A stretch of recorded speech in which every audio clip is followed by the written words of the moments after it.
امام موسیٰ کاظم علیہ الصلاۃ والسلام الرجل من اہلکم یدعو الناس الی الحق ویجتمعوا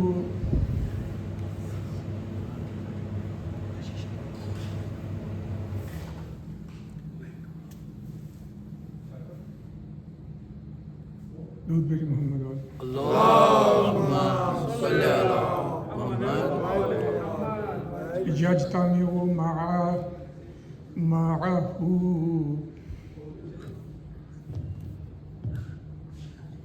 کالزبر الحدید دودھ بیٹی محمد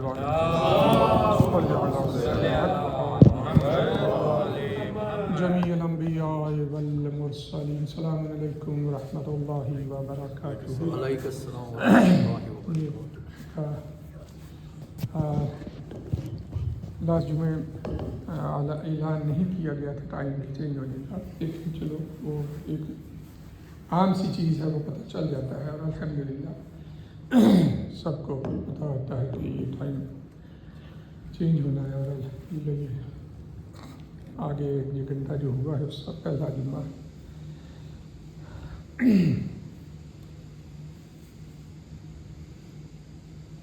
پچھلے جمعے کے خطبہ میں بہت امپورٹنٹ گزارش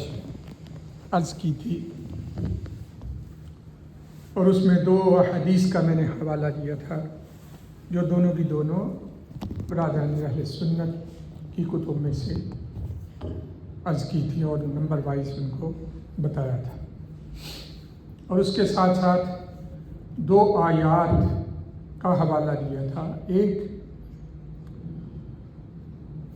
سورہ محمد مصطفیٰ صلی اللہ علیہ وسلم، کیونکہ سورہ جمعہ جو ہر جمعہ کو پڑھی جاتی ہے آپ کے سامنے، اس کا نمبر 3 تھا، اور یہاں وہ صاحب رضوان بھائی بیٹھے ہوئے تھے، اور ہر بندے کا ایک سلسلہ ہوتا ہے کہ وہ چیز کو تصویر بھی کرتا ہے ساتھ ساتھ، یہ بہت ہی اچھی بات ہے، اور میں نے کہا تھا کہ ایوری تھنگ جو ہے وہ moment you have in your under your finger tips, انہوں نے نکال کے شاید ان کو ملی نہیں، یا اس میں کوئی تھوڑا سا نمبر کی مکسنگ ہو گئی تھی، تو میں پھر عرض کروں گا کہ اس کا نمبر جو سورہ محمد کا تھا وہ 38 تھا۔ یہ بھی میں نے اس کی ایک حصہ آپ کے سامنے عرض کیا ہے، اور وہ 38 نمبر جو ہے وہ سورہ ہے، وہ شروع ہوتا ہے ان تتولوا، اگر تم منہ موڑ جاؤ۔ کس چیز سے منہ موڑ لو؟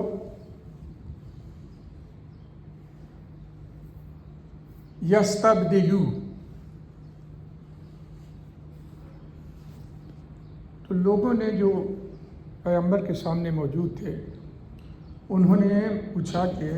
یہ آیت کن لوگوں کے لیے ہے، کیونکہ ہر آیت جو ریویلڈ ہوتی تھی وہ لوگ جو سامنے ہوتے تھے صحابہ کرام، وہ پوچھتے تھے رسول اللہ صلی اللہ علیہ وآلہ وسلم سے، اللہم صلی علی محمد، کہ اس میں کیا حکم ہے، اور کیا کس کے لیے ہے، اور کس طرح سے اس کی تفسیر کیا ہے، اس کا معنی اور مطلوب کیا ہے۔ اور یہی وہ چیز ہے کہ جس کو کہا گیا کہ حسبنا کتاب اللہ، کہ ہمیں کتاب کافی ہے۔ اگر کتاب کافی ہوتی تو پھر ہر آیت کو سمجھنا آسان ہوتا، اس کے مطالب کو سمجھنا آسان ہوتا، اس کے معانی کو سمجھنا آسان ہو جاتا، لیکن چونکہ کتاب کافی اس لیے نہیں ہے کہ اس کا سمجھانے والا وہاں پہ موجود ہے، مفسر قرآن جو سب سے اعلیٰ مفسر ہے وہ موجود ہے، تو یہ ہمیشہ کتاب کے ساتھ استاد کی ضرورت رہی ہے۔ کوئی بھی آپ کتاب لے لیں، وہ عام کتاب ہو،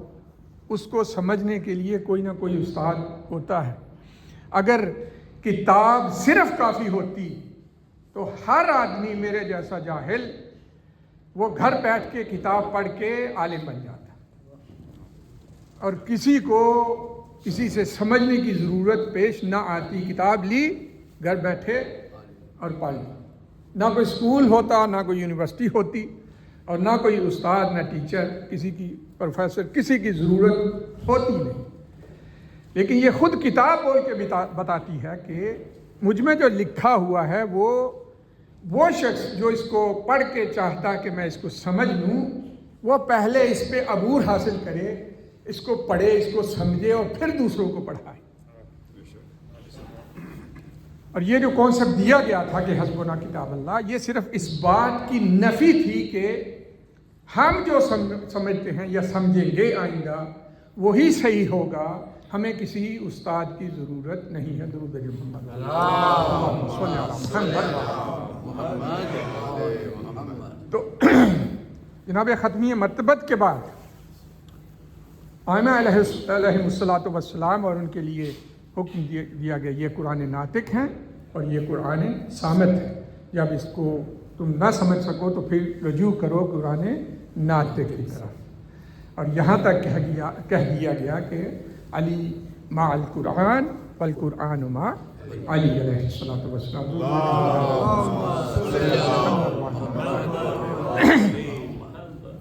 تو اس سورہ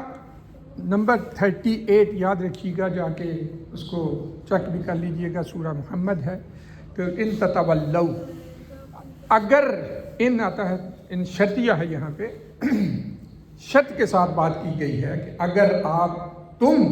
یعنی منہ موڑ لو۔ ان سے حدیث دونوں میں جو اہل سنت برادران کے ہاں موجود ہے، انہوں نے باقاعدہ اس پہ لکھا ہوا ہے کہ یہ ہے کہ جب عرب منہ موڑ لیں گے، کس چیز سے؟ قرآن و اسلام سے۔ قرآن و اسلام سے جب عرب منہ موڑ لیں گے، یستبدلوا، تو اللہ تبدیل کر دے گا لکم، تم کو، ایک ایسی قوم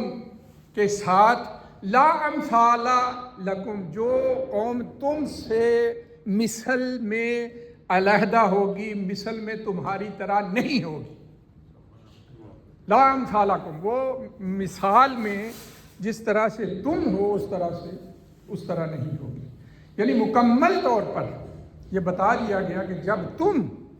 جو اہل عرب ہو وہ اسلام اور قرآن سے منہ موڑ لو گے تو اللہ ایک ایسی قوم کو لے آئے گا جو بالکل تم سے مختلف ہوگی، یعنی وہ اجمی۔ اور اس کے ساتھ میں نے عرض کیا تھا، کیونکہ مجھے دوبارہ یہ دوہرا، میں سیٹسفائی نہیں ہوا تھا کہ میرا میسج پورا پہنچا ہے یا نہیں، کیونکہ اس میں 2 آیات مکس اپ ہو گئی تھی اور اس کو اس طرح سے سمجھا گیا کہ میں خود سیٹسفائی نہیں ہوا تھا۔ اب جب انہوں نے پوچھا تو ہماری جو اصول کافی ہے اس کی جو حدیث میں نے آپ کے سامنے پڑھی تھی وہ یہ تھی کہ انہی لوگوں نے عرض کیا کہ یہ قوم جو ہوگی، جو ہم کی نسلیں جو ہیں وہ منہ موڑ لیں گی، عرب جو ہیں وہ منہ موڑ لیں گے، تو پھر جو آنے والی قوم ہوگی جو ہماری یہ جگہ لے گی وہ کون ہوگی؟ یہ سوال قہراً پیدا ہوتا ہے۔ اور پھر اس کا اصول کافی میں یعقوب قلینی علیہ الرحمہ نے جواب دیا ہے، اور وہ یہ حدیث ہے اسی آیت کے ضمن میں، سورہ محمد آیت نمبر 38۔ اور میں نے عرض کیا تھا کہ انہوں نے پوچھا من ہؤلاء الذین، اے رسول یہ کون لوگ ہوں گے؟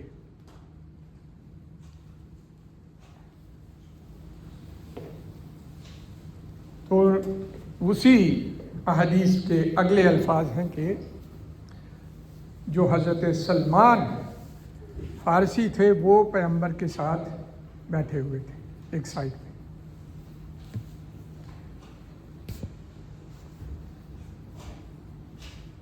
فضرب یدہ علیہ السلام فخذ علی فخذ سلمان، رسول پاک صلی اللہ علیہ وآلہ وسلم یہ فضرب علیہم جو ہے، فضرب علیہ السلام، اللہم صلی علی محمد وآل محمد، یہ رسول پاک صلی اللہ علیہ وآلہ وسلم کی طرف یہ جا رہا ہے۔ فضرب، انہوں نے اپنا ہاتھ مارا، یدا علی فخذ سلمان، سلمان کے ایسے کندھے پہ ہاتھ مارا اور کہا کہ فقال ھذا وقومہ، اس کی قوم ہوگی، یہ ہوگا، یعنی یہ ہے اور اس کی قوم ہے۔ تم جو پوچھ رہے ہو مجھ سے کہ وہ کون ہوں گے، تو میں بتانا چاہتا ہوں کہ ھذا وقومہ، یہ ہوگا، مثلا یہ ہے وہ جس کی پھر قوم ہوگی۔ تو اس کے بعد میں پھر میں نے احادیث کا اگلا حصہ جو ہے وہ عرض کیا تھا، وہ آپ کو یاد ہوگا اور اس کو دہرانے کی ضرورت نہیں کہ اگر علم جو ہے وہ سارہ سریہ پر پہنچ جائے تو یہ وہ ہیں جو وہاں سے بھی اس کو اتار لائیں گے، پکڑ لائیں گے، اور آج وہی صورتحال الحمدللہ۔ درود بھیجیں محمد وآل محمد، اللہم صلی علی محمد وآل محمد۔ چونکہ حالات ایسے ہیں اور ان چیزوں کو واضح کرنا ہمارا فرض بنتا ہے، اور ان چیزوں کو ڈھونڈنا اور ان چیزوں کو کنوے کرنا اور میسج کو آگے پہنچانا وہ ہمارا فرض ہے۔ اور اسی ضمن میں میں نے جو مطالعہ کیا اور اس میں مجھے ایک حدیث ملی، جو حدیث ابھی میں نے پڑھی ہے، چونکہ وہ تھوڑا سا معاملہ ادھر ادھر ہو جاتا ہے تو توجہ جو ہے وہ نہیں رہتی، لہذا اس میں امام موسیٰ کاظم علیہ السلام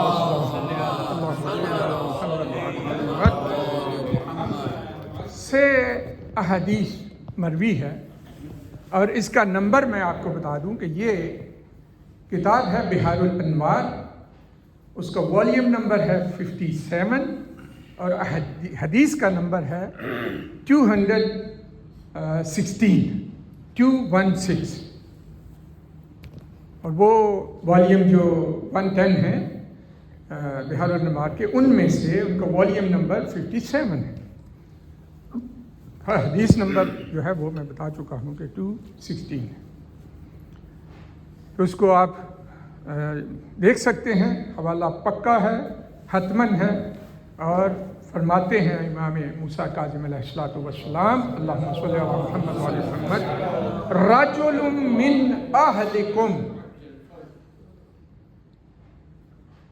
یدعو الناس الی الحق یجتمع معه قوم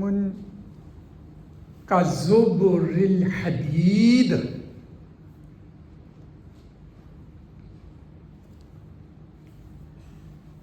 اس کی ٹرانسلیشن اور ترجمہ یہ ہے کہ ایک بندہ ہے، رجل من اہلکم، ایک بندہ جو قم کا رہنے والا ہے،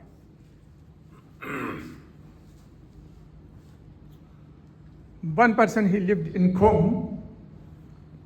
he invited to people come to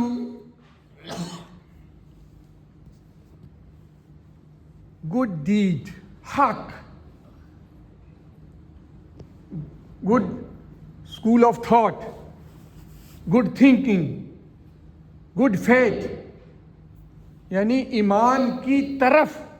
ایک شخص بلائے گا، اسلام کی طرف بلائے گا، اچھی باتوں کی طرف بلائے گا ایک شخص، رجل من اہل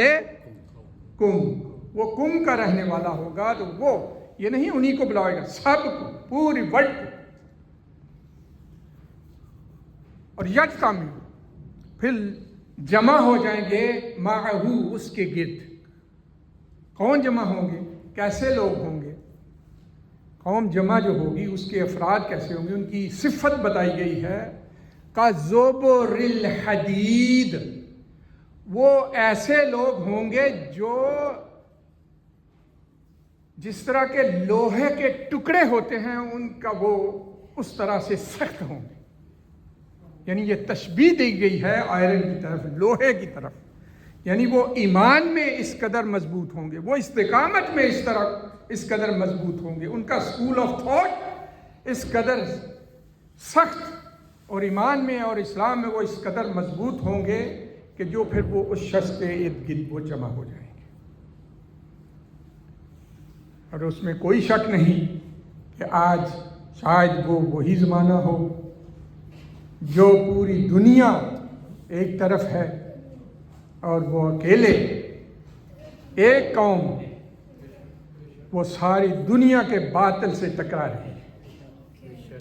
اور ان کی استقامت میں نہ کوئی لغزش ہے، اور بالکل بین ہی وہ اس طرح سے لڑ رہے ہیں جیسے کہ لوہا ہوتا ہے، فولاد ہوتی، سیسا پھیلائی ہوئی دیوار ہوتی۔ کتنا بھی ظلم اور کتنے بھی 1,000 پاؤنڈ کے بم گرائے جاتے ہیں، بریجز اور سائنسی لیبارٹریز کو تباہ و برباد کر دیا جاتا ہے، سکولز کو، کالجز کو، یونیورسٹیز کو ڈسٹرائے کر دیا جاتا ہے، لیکن ان کے عزم میں ایک ذرہ برابر بھی لغزش نہیں آتی، اور ان کی حالت یہ ہے کہ ہم اکیلے ہی نبھائیں گے رسم شبیری، ہم اکیلے ہی نبھائیں گے رسم شبیری، نہ منکروں کا ڈر ہے نہ کسی یزید کا خوف۔ نعرہ حیدری، علی علیہ الصلوۃ والسلام، کسی منافق کا، کسی منکر کا ڈر نہیں ہے، وہ اکیلے ہی ڈٹے ہوئے ہیں، اور ان کے ساتھ ساتھ منکرین کی بھی شامت آئی ہوئی ہے۔ انہوں نے کہا اگر ہم ڈوبیں گے تو پھر تم بھی نہیں رہو گے، لہذا ان کے عزم میں نہ کوئی تبدیلی آ سکتی ہے، اور یقین کامل رکھیے یہ سارا اسلام، یہ سارا ایمان، یہ سارا سکول آف تھاٹ، یہ سب تفکر، یہ سب زیرو ہے اگر کوئی شخص اپنے ایمان اور سچے ایمان کے ساتھ، سچے اسلام کے ساتھ کھڑا ہو جاتا ہے، تو پھر اگر وہ ختم ہو جائے تو پھر یہ دنیا کا مقصد ہی ختم ہو جاتا ہے، پھر حق و باطل کا مقصد ہی ختم ہو جاتا ہے، پھر کوئی فرق نہیں ہے۔ جس ہمارے امتحان، ایمان کا امتحان ہے کہ ہم مادیت کو دیں۔ میں پہلے دن سے بلکہ پچھلے جو سال گزرا ہے اور وہ 12 دن کی ہم نے عرض کیا تھا کہ ان کو شکست ہوگی الحمدللہ، ظالمین ڈوبیں گے، اور اس فرعونوں کو فرعون کی طرح شکست فاش ہوگی، لو لشکر سمیت، ان کے ساتھیوں اور حامیوں سمیت سب ڈوبیں گے۔ کیوں؟ یہ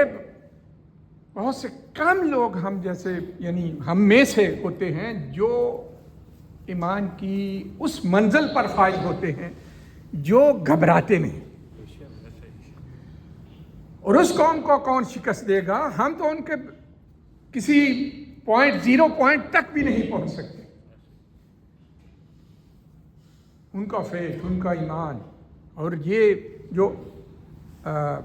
فرامین رسول ہیں، قرآن کہہ رہا ہے، امام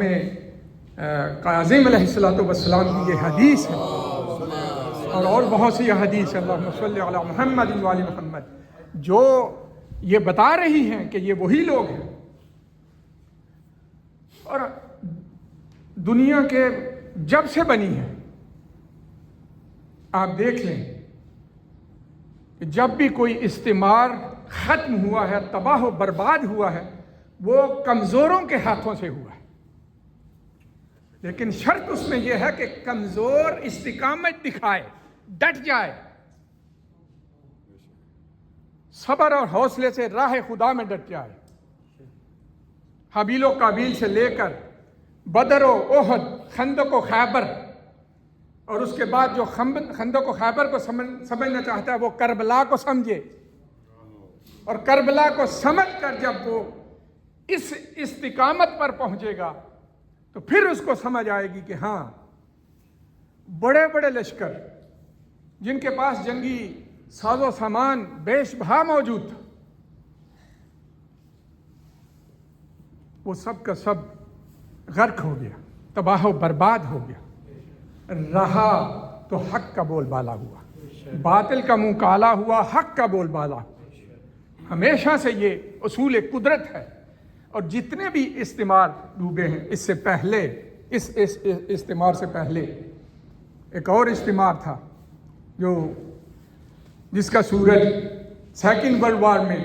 ڈوب گیا، ختم ہو گیا۔ ان کا سورج جہاں ہم رہ رہے ہیں، ان کی بادشاہیت کنگڈم ایسی تھی جہاں کہا جاتا ہے سورج غروب نہیں ہوتا تھا۔ آج اپنی اکانومی کے لالے پڑے ہوئے ہیں۔ آج اتنا بینک انٹرسٹ ریٹ کر دو، آج اتنا کر دو، آج اتنا کر دو، آج یہ کر لو، اور وہ کر لو۔ پورے کا پورا استعمار ڈوب گیا۔ اور اس سے پہلے اسپینش استعمار تھا، جن کو ہسٹری سے لگاؤ ہے اور پتہ ہے ان کو کس طرح سے اسپینش استعمار جو ہے وہ ڈوبا ہے۔ اور ورلڈ وار 2 کے نزدیک آٹومن امپائر کس طرح سے ان کا تیا پانچا کیا ہے ان لوگوں نے، اور ان کی بہت ساری غلطیاں تھیں۔ اس سے پہلے اگر آپ جائیں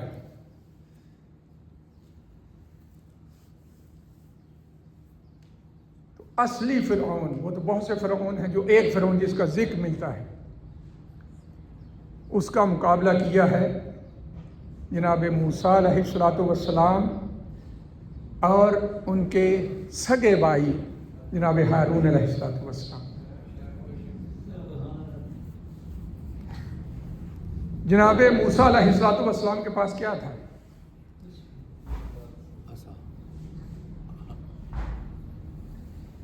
اللہ کی دی ہوئی وہی طاقت، یہ عصا تھا۔ اور شاید یہ عصا، اس کے اور بھی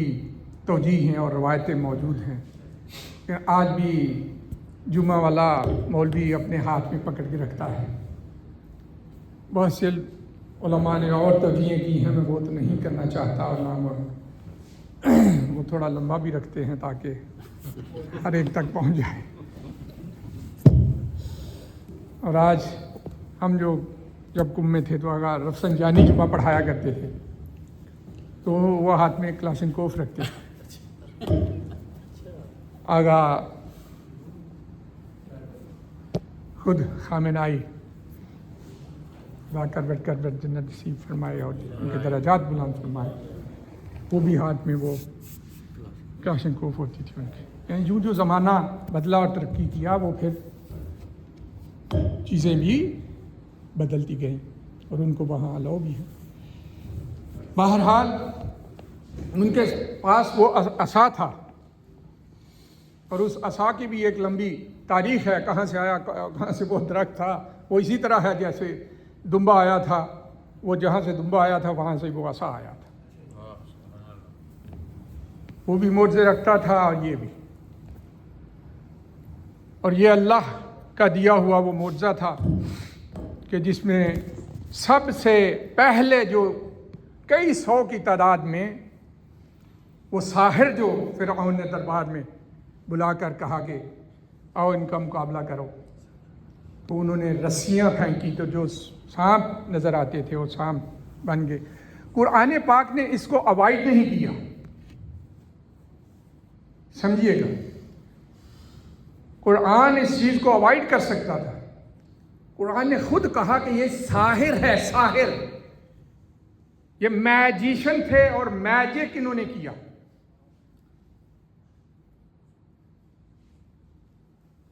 یعنی قرآن بتانا کیا چاہتا ہے کہ یہ ایک علم،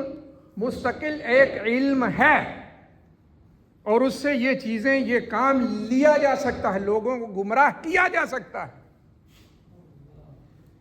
اس سے اگر بچنا چاہتے ہو تو پھر کسی اللہ والے کے ساتھ ہو کے رہو،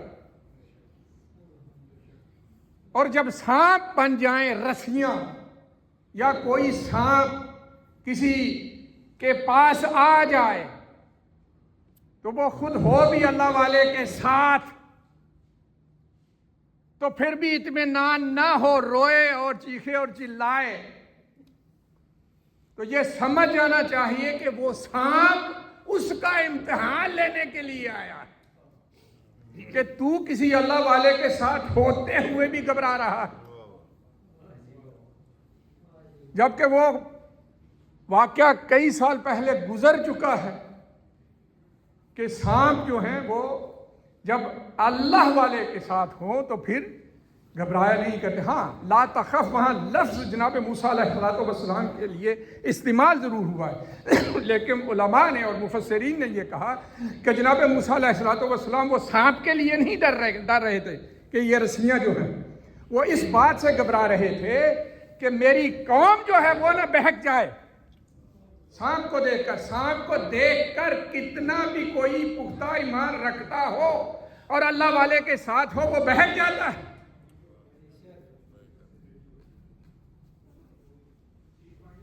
لہذا حکم ہوا کہ القی عصاک، اپنا عصا پھینکو۔ وہ عصا جو ہے وہ سب کو نگل گیا۔ اب سب سے پہلے جن لوگوں نے فیتھ قبول کیا ہے اور ایمان لائے ہیں وہ وہی میجیشن تھے۔ وہ سب سے پہلے جس نے، فرعون نے نہیں مانا، اس کے وزراء نے، اس کے کسی اور نے نہیں مانا، سب سے پہلے جنہوں نے سجدہ ریز ہوئے، بس آخری بات کرنا چاہتا ہوں، سجدہ ریز ہوئے اور کہا، قرآن کے الفاظ آمنا رب موسیٰ و ہارون، ہم ایمان لاتے ہیں رب موسیٰ پر اور ہارون پر۔ ہارون کا کوئی اور رب نہیں تھا، موسیٰ کا کوئی اور رب نہیں تھا، رب تو ایک تھا۔ اگر وہ یہ کہہ دیتے کہ ہم آمنا رب موسیٰ، ہم رب موسیٰ پر ایمان لاتے ہیں، تو کافی تھا، لیکن انہوں نے یہ نہیں کیا۔ حالانکہ وہ جادوگر اور کافر تھے، ایمان پہلے بے ایمان تھے، وہ موسیٰ علیہ السلام اور اس کے رب پر ایمان تو بعد میں لائے، مسلمان بعد میں ہوئے، پہلے تو وہ ایمان نہیں تھا ان کے پاس۔ تو انہوں نے یہ دو کا تذکرہ کیا، ایک رب موسیٰ و رب ہارون۔ لہذا پہلا حصہ جو ہے وہ خدا کی وحدانیت، لا الہ الا اللہ، اور دوسرا ہے وہ نبی پر، ہم اس نبی پر ایمان لاتے ہیں، اور تیسرا حصہ ہارون کا انہوں نے کہہ کر یہ بتا دیا کہ جو نبی کا نائب ہو، جو خلیفہ ہو، جو ولی ہو، جو وسیع ہو، اس کا ماننا بھی ضروری ہے، اور اس کے ماننے بغیر کچھ بھی ہو جائے تمہارا ایمان مکمل نہیں ہوتا۔ تو جو کل ایمان ہو اس پر ایمان نہ لانے کے بعد تمہارا ایمان مکمل کیسے ہو سکتا ہے؟ اعوذ باللہ من الشیطان الرجیم، بسم اللہ الرحمن الرحیم۔ قل هو اللہ احد اللہ الصمد لم یلد ولم یولد